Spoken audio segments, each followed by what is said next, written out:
Welcome to Let's Be Perfectly Queer. A queer podcast creating space to talk about all things queer. My name is Archie. And I'm Katie. And we are your hosts. Questions of how you identify, seeking answers to clarify. Whether you're queen or somewhere in between, let's be perfectly queer. And we're back again for another week. Yes, and Katie has new headphones so she can actually hear herself. I can. It's all about leveling up in the podcasting world, one set at a time. Yeah. And now I can actually hear how I sound. Which is really nice.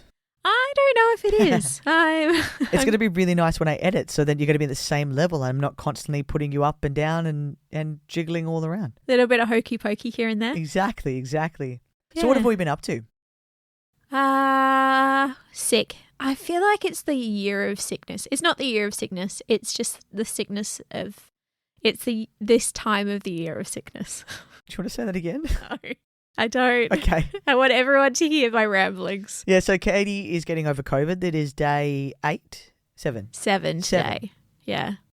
Yeah. As you can tell by my beautiful voice. It was quite funny and you guys missed it and we didn't record for this. But there was a time where I sounded like a prepubescent boy, where it was like a little bit high-pitched and then I'd go squeaky. Yeah, it was like every fourth word you were like, you're breaking. Your voice is breaking. Yeah, it was exactly horrible. Exactly like that. You missed it. Hey, Yeah. what you been up to? Well, work. Pretty much as work. I don't think we've been up to too much other than that. We went to a terrible glee party. We did. Yeah. We had friends who had their babies, which is really exciting. Yeah, very exciting. We adopted another dog. Mm. Oh, yeah, we adopted another dog. So, for those of you who don't know, the main dog refuge here in Perth is the dog refuge, Shenton Park Dog Refuge. And we were looking at a different dog there. So, we're looking at Marley. And Katie had applied, and we've been applying for what? Or you've been applying for a good 7 months, right? Yeah, I have been. I've been out there contacting every man and his dog. Yeah, it's so funny. So we've applied, Katie's applied for a lot on our behalf, and we applied for Marley, and then we went to go visit Marley. And unfortunately, Marley was dog reactive. Very cute, but dog reactive. And we kind of just said, okay, maybe let's just stop it for a while. It's not going to happen. On Wednesday, I get a message from Katie. It's like, what do you think of these dogs? And she sent me 2 pictures, and I was like, oh, I like the tan one. And at that time, Katie didn't know which one that she was going to go look at. Because she basically got a call and said, hey, do you want to come to a dog meet with a completely different dog? And I got a message and Katie said, meet me at Dog Refuge after work. And we have a dog. I love it how you just I got a message. You got spammed. I got spammed. By messages. I was in my year 9 photography class just getting constantly spammed. Did you tell the kids? No. Oh, they had no idea. No. Did any of the kids know that you got another dog? Yeah. Have you been showing all the pictures? No, some of them follow me on Instagram. That is so weird. Do they ever actually be like, oh, I saw what you did on the weekend, and you're like, ew. No. That's good. No, the rules are if they are to follow me, that otherwise they get blocked immediately. Yeah. They can't like anything, they can't comment on anything, they can't message me, and they can't talk about stuff that happens on my Instagram. Oh. Yeah, otherwise they get automatically blocked, and people have been blocked. Yeah. Yeah. How did you figure that out? Like, how did you figure out those rules? I was just like, okay, look, I do have a public profile. And so you're going to find me, but these are my rules. Otherwise, I'll block you. Yeah. Simple. I guess you've been on social media for a very long period of time and had quite a big presence. Yeah. Whether that be starting on Tumblr. Mm-hmm. You're a MySpace kid, weren't you? I was a MySpace kid for sure. I've seen your early Facebook, of course. I used to do a lot of the, we had a top 8. I used to do all the HTML code, and then I could crack it and make it into a top 32 and a top 64. It was really good. Oh my gosh. Yeah. You were one of those kids. I was one of those kids. That you looked at I remember looking at the MySpace of some people and being like, how did they get a background? How did this happen? I had background, I had music, I had a top 64 at one point. Of course you were. Yeah. Of course you were. Oh, that's so entertaining. Yeah. Anyway, back onto it. So we've got another dog. He's 5 months old. He's a Jack Russell. 6 months now. He's now 6 months old. He's a Jack Russell Cross Mastiff. Which, I think you'd be imagining. You could not even imagine what he looks like because he just looks... He's got the stumpy legs. He almost looks like he's got part corgi in him as well. Yeah. He's short. He's tan. He only has 2 modes. He's got menace mode or sleepy cuddly doggy. And we're getting through to the puppy training at the moment because he pees on everything that represents a puppy pad. Yes. Which is not great. And so he's peed on many, many of the dog beds, and we have many, many dog beds. Yeah. And so we've been doing a lot of washing. A lot. And a lot of waking up. And I can't say, like, I really appreciate people who are new parents. I get it. I love hands out to our beautiful people. But, oh, gosh, being a new parent to any animal is always difficult. It's a period of adjustment. And our other dog, Odie, if you're wondering how she's going really well now. Yeah. She at the start, she was kind of like, why did you bring this person home? I thought this was, why'd you bring this dog home? Because I thought we were just having a play date, and why is he still here? And then she'd wake up and she's like, grrr, he's still here, but she loves him now. She does love him now. It's very cute. It's adorable. So that's our lives. Yeah. So this week, because we haven't had much time, no. And I mean, really, all of our time presently is either working or supervised or me being sick. Yeah. So we are doing another Q&A backed by popular demand by us. We still want to get episodes out to you, and this was our way to still get episodes out to you without doing a lot of research. We do have 2 massive episodes coming up, which requires a lot of research and mental... draining. They're very mentally draining. Yeah. And so... yeah, because I've got all the information about trans in sports, so that is coming. I've just got to put it into a way that I can present it to you without being 3 hours long. So it's very, very, and it's such a in-depth topic, and I think it's probably going to come out hopefully just before the Olympics. So perfect timing for it as well. because there'll be a lot of people be talking about it, and there'll be a lot of misinformation. So if you see that, send them our way. And if you didn't listen to our last episode you did with a lovely person, Bijan, about the world of comic books. Yeah. I'm really looking forward to the interviews that we've got coming up. Yeah. In the future. So if you're looking at us for the next 6 months, we're looking at doing an interview with a dietitian who is part of the queer community, and we're going to have a chat about diet culture in the queer community. And then you're going to have a lovely chat to... the queer history of Barbie. Absolutely. Which would be really, really cool. So I need to actually reply back to them on Instagram and line that up for you. I'm really excited to do that one as well. I think that will be great. I love it. And for preparation, I'm going to watch Barbie again. I needed a reason. No, you don't need a reason to watch Barbie again. Yeah, true. Before we get into this episode, I don't have news, but I was on Instagram today doing my usual thing in the mornings, and I was scrolling on Instagram getting ready for work, and the amount of hate that Kristen Bell has received for putting up a pride thing is disgusting. Okay. I'm not sure if you've seen it. So there's an awesome queer artist, and I think they're called Queer Chameleon or something like that.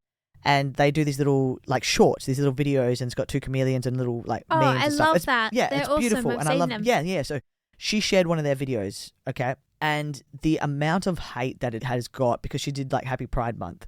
And I'm going to read a couple of the comments to you and see how you react and what your thoughts are. And because when I was getting ready for work this morning, I was like, it feels like we're going backwards. And I've said, this sounds like we've said a lot. The world is more accepting, but with things like social media, people are able to hide behind screens and be as hateful as they want. And it's not great. And if you go to her Instagram right now, you can probably see the video. And oh, that's so cute. Yeah.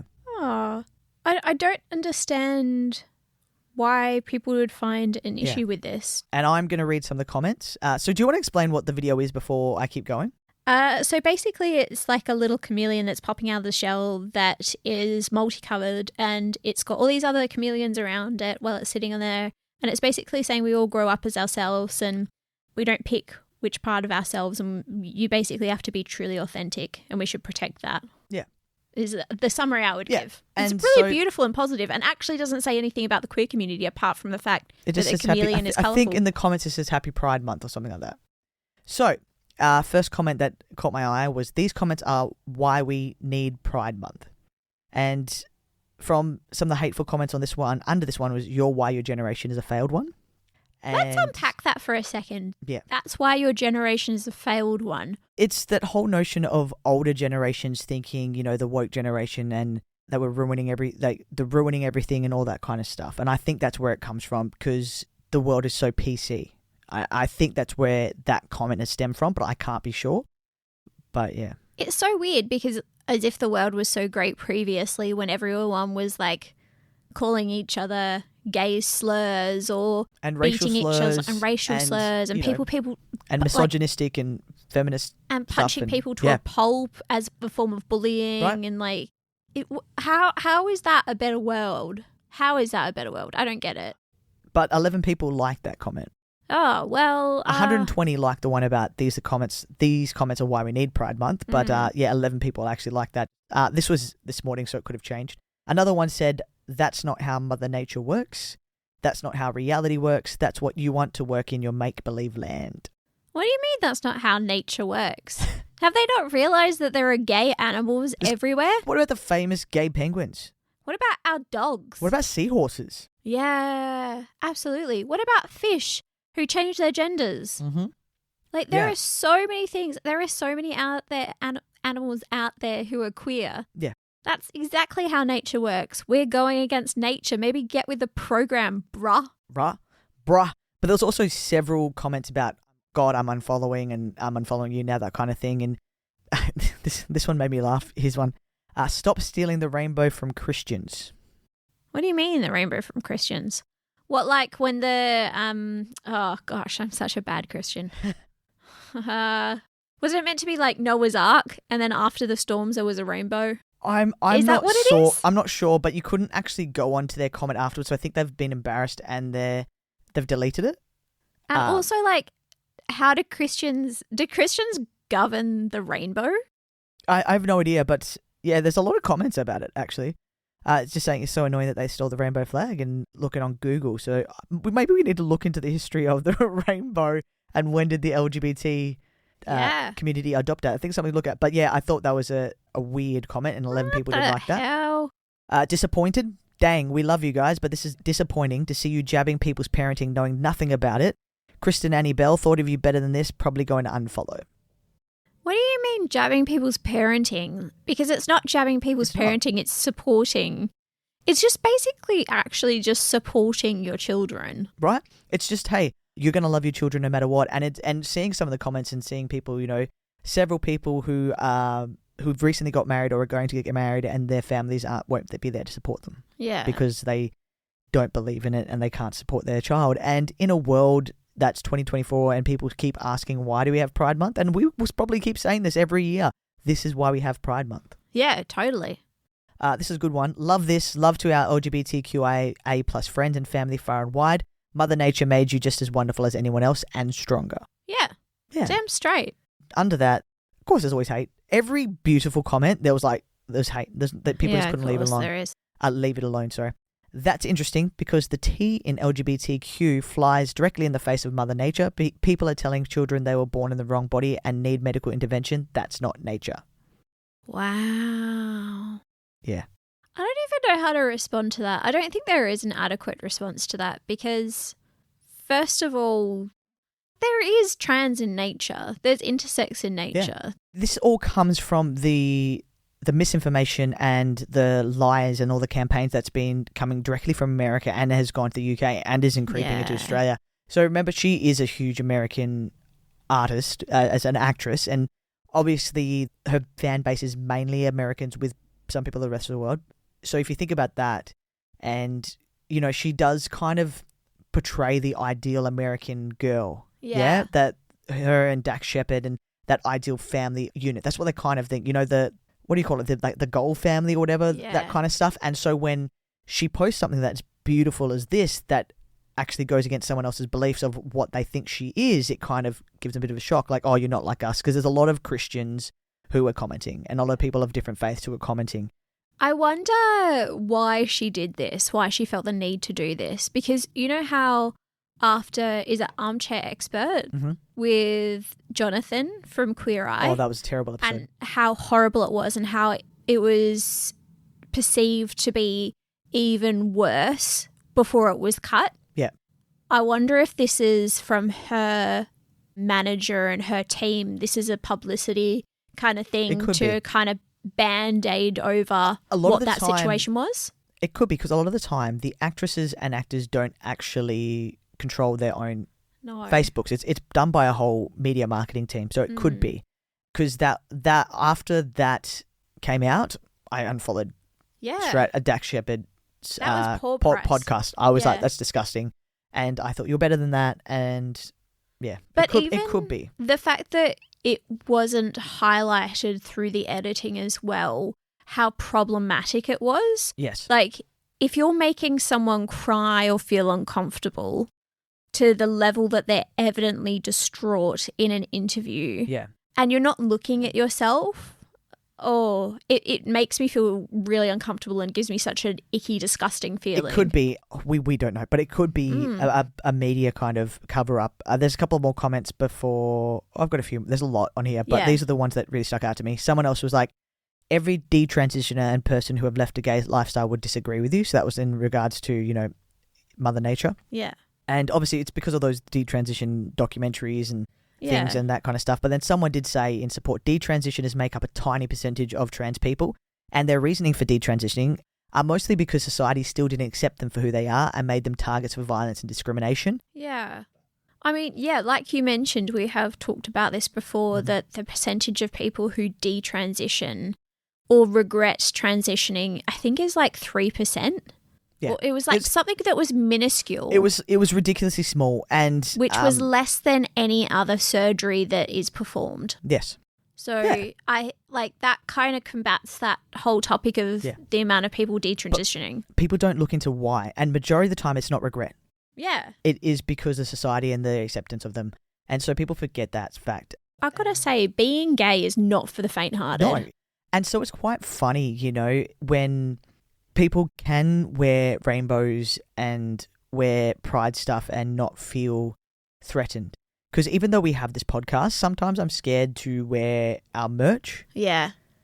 Because, which is ridiculous, right? It's absolutely ridiculous. For fear of backlash. Do you know what? I agree with you. And I had this discussion with you because we've had Ida Hobbit came and went. Yeah. And we did a lovely topic on that. Mm-hmm. So I arranged for work, and this is the first time I've done it because now I'm working in a smaller team, that we were going to celebrate Ida Hobbit because we really like celebrating different cultural things from around the world. We just celebrated Chinese New Year. Basically, if there's a chance to celebrate at my work, let's celebrate because we were all about inclusivity and it's fucking great. Amazing.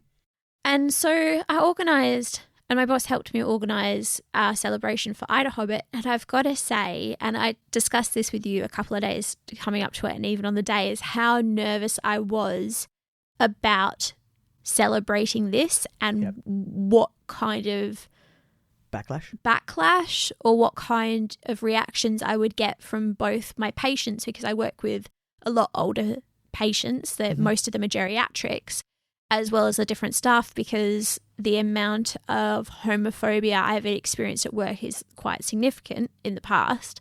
Not so much now, but I have the great thing of actually I pass. So I don't really ever have to have those conversations at work that much. Yeah. But it made me feel really uncomfortable. And granted, we had a lovely day and it was really awesome. And it is something that sits in the back of your head, like you were saying with our merchandise, is that you constantly are thinking, am I going to get... Am I in danger? Yeah, am I in danger? Is somebody going to yell at me? Is there going to be a really difficult conversation? Am I going to be disregarded because I am queer and I am part of this community? And like I've mentioned before, I'm so lucky that I pass. A lot of the younger students don't even realise. And, I don't have to bring it up. And I'm not surprised you're a hairy motherfucker. You know it. This beard, yo.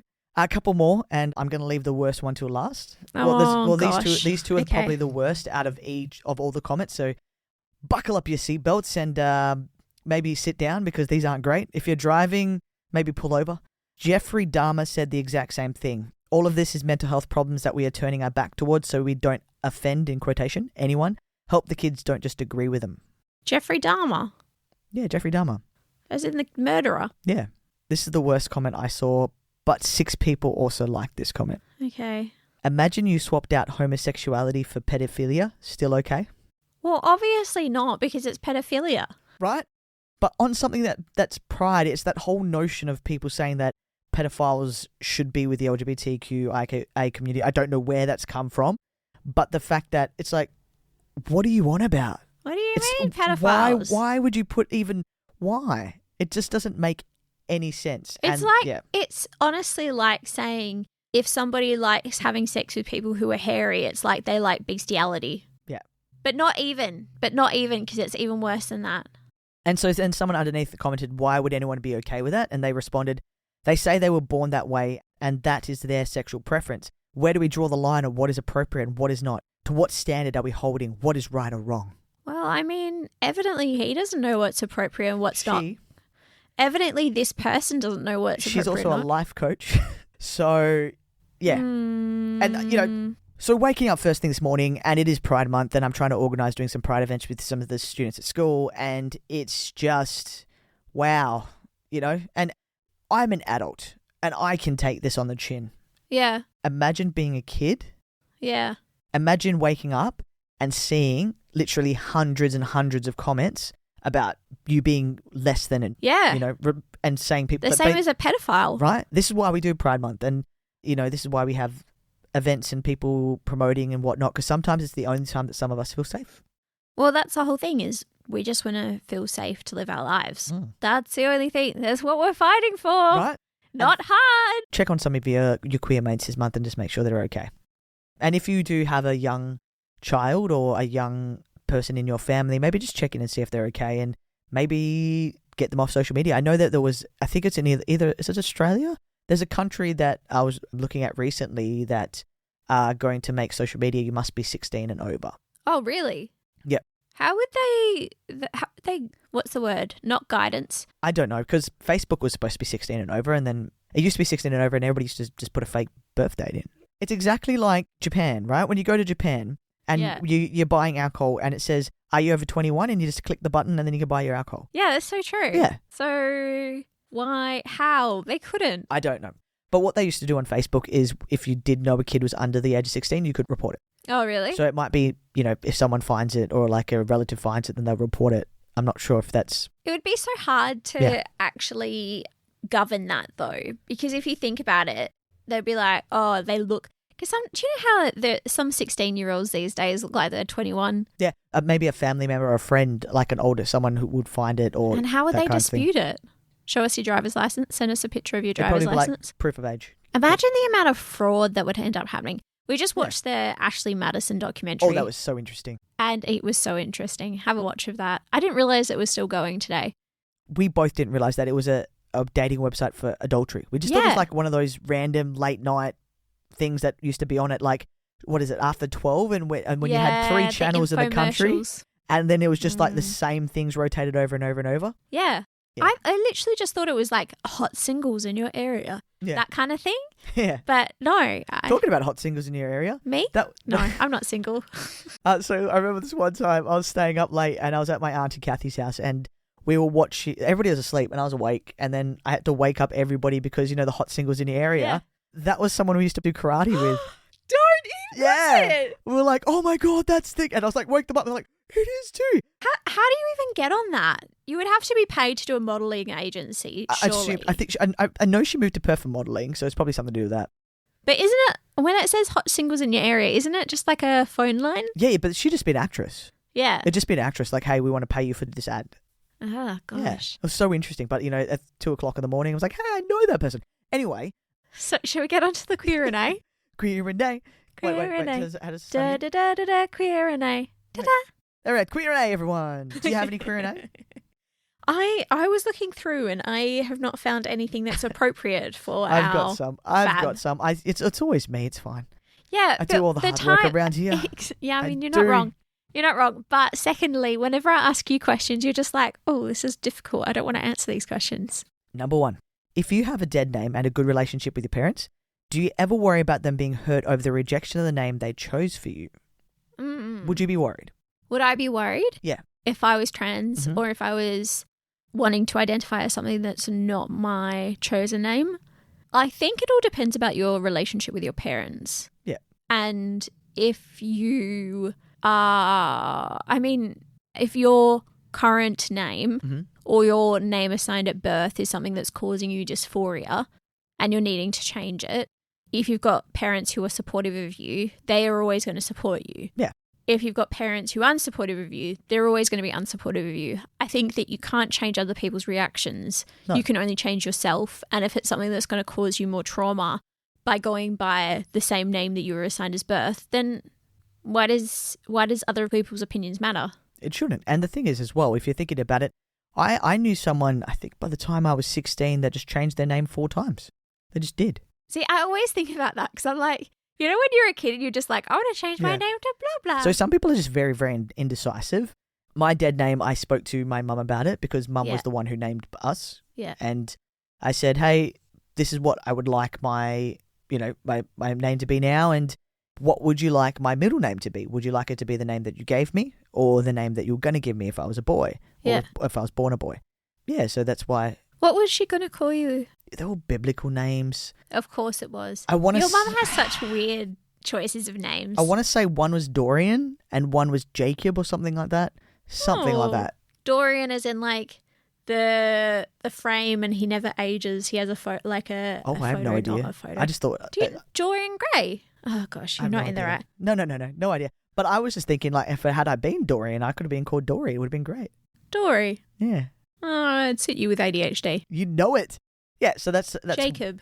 Yeah. I think you'd be more of a Jacob though. You reckon? Yeah, you're definitely not more a Dorian. No? How did you choose Archer? I thought I told you this. You may have, but we also remember how bad my memory is. So I remember I used to do karate as a kid and there was these comics and there were always Archie comics there. And I used to read the Archie comics and I was like, hey, I really like this Archie fellow and this kind of idea. And then I was like, and then I started thinking about, I wanted to be a boy and that kind of stuff. And so I named myself Archer on legal stuff because it sounds more official. But everybody calls me Archie. Yeah. It's funny because Archie in the comics is actually really annoying. He's a very annoying character. I know that now, but as like a 7-year-old, I was like, this Archie guy is cool. He's got all the girls wanting him. You just wanted Betty and Veronica. You know it. I just wanted Betty and Veronica. Oh my god! I just wanted to be able to make Betty and Veronica both want me at the same time. Anyway. That explains so much. What to do if I'm constantly being misgendered and dead named, especially dead named by people who I am close with? What to do? What do I do? Oh, that's a good question. So it kind of relates back to the other one. What would you do? Well, I mean, I would probably try and ascertain why. Because, like, if they're doing it out of disrespect, because sometimes people do it because it might just be that you've only recently started identifying as a different name or identifying as a different gender. And it's hard making the adaptation at times if you're so used to identifying people as one thing and then trying to make the difference between how they want to identify now. Yeah. That's understandable. But it's all about situational awareness. If you've been identified as one name for the last 10 years and they've never known you as that other name and all of a sudden they're calling you your dead name and gendering you by a gender that you don't identify as, then I would be like, well, I'd first of all have a discussion with them and be like, well, let's have a chat about this. Yeah. You seem to be calling me by this other name. I find it really disrespectful because I've told you what I want to identify as, because it is disrespectful. Yeah. It's like calling somebody an idiot when... It's worse. It's almost like a racial slur in a way, because it's derogatory if it's meant with malice. Yes. And that's the thing. I think it comes from what's the intent of this person who is, misgendering and dead naming someone. Yeah. What would you do? So if it was someone close to me and I had told them time and time again and they're doing it from malicious, I'd just cut them out. I would literally give them, okay, you either call me this name or you don't call me at all. Yeah. When my family were getting used to it, they did misgender me and they did dead name me all the time, but they corrected themselves because they knew that it was, and they said, I'm sorry, it's just going to take some time to get used to because I did call you this name for 30 years. And I was like, totally get it. Yeah. That's great, and they were very open about it. But if it's someone who is literally doing it just because they're like, no, I like this name and this is who I know you as, you're done. You're out of my life. I don't have time for that negativity or anything like that. The top comment, once they know and still don't make an effort, maybe consider who you're close with. You deserve love and respect. And I agree 100% with that one. Definitely. This is a good one. How do I get rid of the feeling not queer enough as a pansexual in a hetero relationship? Oh, well, you're talking to the right lad. Ladder. You're talking to the right ladder. You're Scottish all of a sudden. I used to love doing Scottish accents as a kid. Can you actually still do them? No. Did you not hear that terrible rendition? Also in a low voice. Like, You know, like I was doing Mickey Mouse the other day. I used to do really good Mickey Mouse and I can't do them anymore. No, because your voice is so much lower now. I know. I'm so glad you can't. It's actually kind of creepy. I don't like it. Yeah. Anyway, sorry, keep going. It's difficult. I feel this all the time. It's sometimes a struggle. It really is. Only you can know how queer you feel, and nobody else can really judge you for it. I've struggled with this a lot in my life because I've had long relationships that have been with men as well as women, and then with trans men. Trans man. You, my love. So, but often when we're in queer places, because you pass and I'm feminine, sometimes I think that we just look like a heterosexual couple. Yeah. And at times I find myself putting on a facade of being more queer to feel like I fit into queer spaces, which is ridiculous because no one can tell you don't fit into a queer space. Yeah, if you're queer. exactly. It doesn't matter. I actually saw something on Reddit the other day that was just like, it was a really interesting thing. It was, I'm gender fluid and I've always been attracted to women. Does that mean I'm straight, or does that mean I'm a lesbian, or does that mean I'm both? Huh. And I was like, well, that's fair because you're attracted to women. Mm-hmm. I think that there's probably a term out there for it. I'm sure there would be. Being attracted to women. Mm-hmm. But that's going to be so different from day to day depending on how they identify, because if they identify as she, he, they, yep, then it's changing depending on where they are in their life and what they feel like is sitting with them at that point in time. So it's hard. Gender is a spectrum. As we always say, gender is a huge spectrum. And like the only person who can tell you fit is you. That's something you've really got to work on yourself and feeling confident and empowering yourself, because nobody else can give you this. You have to take it for yourself. And sometimes you just need to stand in front of a mirror and be like, I am meant to be here. And I'll add my 2 cents. I think there is no such thing as not queer enough. Yeah. I think that you are you and you are beautiful and everybody belongs in a queer space. Top comment was 39 and feel this still. But joining activities like a rec sports team, a social club, an art class, etc. with other people in the queer community can make you feel more part of it. I did those things and they certainly helped. I've removed a lot from my schedule and routine because my priorities have changed, but I'm glad I made those connections and know it's possible to feel like I'm part of the community. In brackets, I'm bi and married to a cis man. Hang in there. That's such a good point. Is that being part of the community will make you feel more part of the community. Like any group, to be honest, is you have to be active to feel like you're part of it. Yeah. In the same way as if you were in a volleyball team but you didn't turn up to any of the volleyball. Then are you really in the team? Yes, you are. Really But you still pay the registration, so yes, you are. Yeah. You just don't go to the game. Yeah. So maybe if you're feeling that way, get out to a queer event. There's nothing quite like being around other queer people to make you feel more queer. And I think there's the Crystal and osmosis. Stone. Yeah, osmosis. I think there's the Crystal and Stone market that we're probably going to go ahead down and have a look at. Yeah, damn straight. Us queers love crafting. And there was, I'm not sure I think it's finished now. There was the Perfectly Queer as part of South Perth. Oh, there was. Yeah. We're meant to go to that. But it was only for youth. Yeah. I know that you're. We're out of the age bracket. Are you sure? Yeah. Yeah, I've got enough wrinkles now. Here's another one. Can I be asexual and bi? Yes. Yeah. Deadpan answer. Yeah. Would you like to explain that? Can you explain your answer? Why yes? Why, yes. Let me show you my working on my piece of paper. Yep. Asexuality means, depending on what part of asexual, I feel like I've said this so many times. Depending on the spectrum. Depending on the spectrum. How many times has Katie said spectrum in this episode? Actually, probably only 4 times. Hey, I'm doing better with my repetitive words, guys. I'm not. I've said like 100% like 10 times already. Oh, have you? Yeah, I think so. Ah. Yeah, keep going. Okay. I think that when it comes down to it, what was the question? I've forgotten. Can you be asexual or bisexual? Yeah, yes, you can be asexual. Yes, you can be asexual. Remember what asexual defines you as. Let's go back to play school. What is asexual? Asexual is somebody who doesn't feel sexual attraction towards people. There is a huge umbrella term, like a lot of other things within queer spaces. It can mean you're either aromantic, that you don't feel sexual intentions towards other people. Sometimes you only feel romantic intentions. Sometimes you can feel romantic intentions. Sometimes you can feel sexual intentions. It's a spectrum. I saw you pause before you said spectrum, but you're like, I've got no other word. I did. I looked you deadpan in the eyes at that stage. So that's what that means. Yep. Bisexual is when you're attracted to assigned female, assigned male at birth. Yes. That's what being bisexual is. Mm-hmm. So if you are asexual, but you still have romantic intentions to people, but you find both those two genders attractive. Both two what? Genders. Both of those genders. Yeah. Attractive. I'm not going to correct that. Good luck with editing. I'm going to leave it in. Everybody's going to hear that. Fabulous. Just hearing the authentic side of me, guys.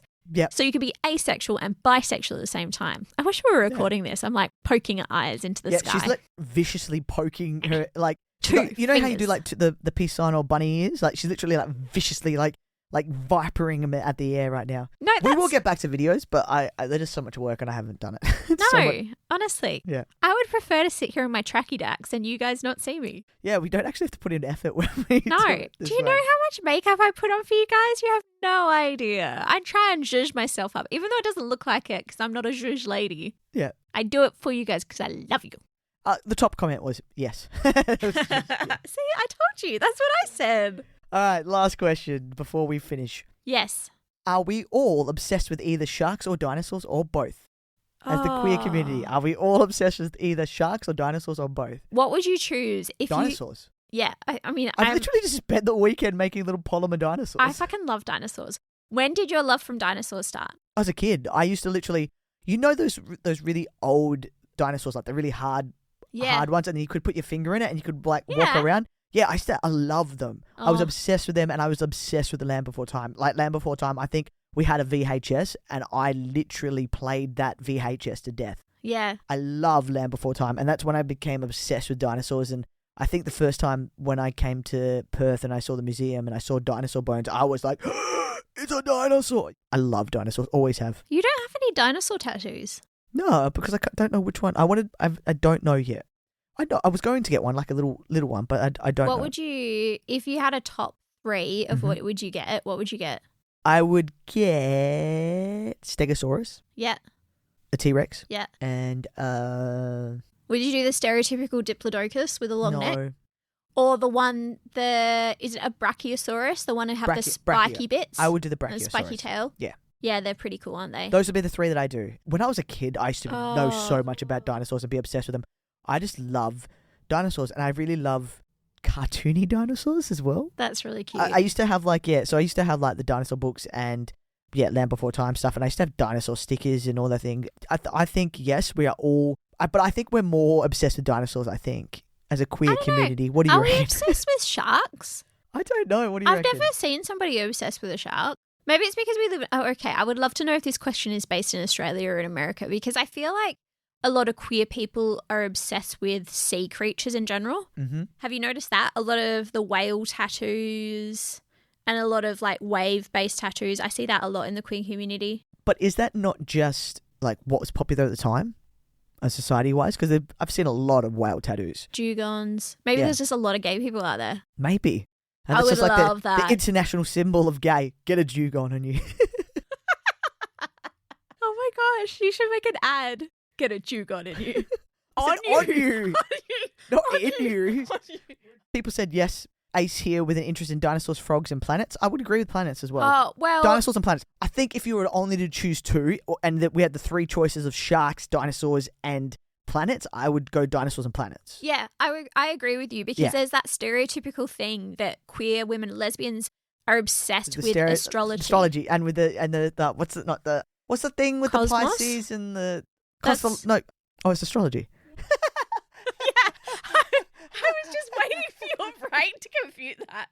Oh, you're funny. Star signs. That's the word I was looking for. Obsessed with the star signs. That's what it You're was. so funny. I've worked all day, all right? It's know. been a long day. It Not has really been all a day, long but day. I did work today. Yeah. I would agree with you. If I had to sub out dinosaurs, I would probably say, this is hard. Halloween. Oh, yes. Nice. I That would was say so. very good. Yeah. Yeah. Oh, you're smart. I'm so smart. You're full of it. Full of it. No, you're smart. You're Thanks. full of smart. So kind. Yeah, so that's been our episode today. Hope Thanks. you do like our Queer and A's. Yeah, thanks for listening along to our Q&A. Yeah, it's just a bunch of rambling stuff. I know. Sometimes if you just need to put us on to have somebody to chat to or listen along in the car, just shove a Queer and A on, because that's what it's going to be. Yeah. Every now and then, in between our our interviews, and our hardcore ones. Towards the end of last year, we were having a lot of hardcore, intense ones, and so we thought we needed a bit of a palate cleanser. Let us know, do you like the Queer and A's? Do you not like the Queer and A's? Do you want more Queer and A's? Do you want less Queer and A's? Only say more Queer and A's. We're not doing less and we're not cutting them out. Don't even try. I need this for my mental health. It's totally We both fine. need it for our mental health. We do. Yeah. And it's just an easy one to do where we don't have to sit through hours and hours of research to get done as well. Yeah, exactly. Because we do love you and we do love doing this. Yeah. Yeah. Anyway, thank you for listening. It's been freaking fabulous. I hope everyone's having a great Pride Month. Yeah, get out there. Do some more community events. Get into the community. You allies, you queerins, get into the queer community. Get yourself in some queerness. Celebrate with a rainbow flag. I'm going to cut all that out. Don't cut any of it so out. bad. This is perfect. I So love it. bad. This is me. Anyway, love you all. How about we do a proper... That was terrible. No, I thought it was beautiful. People love us for our authenticity. Don't they want to feel like they're sitting in the room with us, jabbering on? Yeah, it was more like I didn't want the bit that says get the queer in you. Get the queer in. Like get the dugons in you. Yeah, exactly. I really like dugons. I do like dugons. Do you know what? I think dugons are like the rhinoceroses of the ocean, but if rhinoceroses only ate weed. I do think, dugons are probably the rhinoceros of the sea. Yeah. Yeah, I guess you were right. I hope you have enjoyed this episode. If you have enjoyed this episode, please share, like, and subscribe on your favourite podcast listening platform. We'll be back in your ear holes in 2 weeks. Yeah, we totally will be. So until next time, I hope that we have been perfectly queer.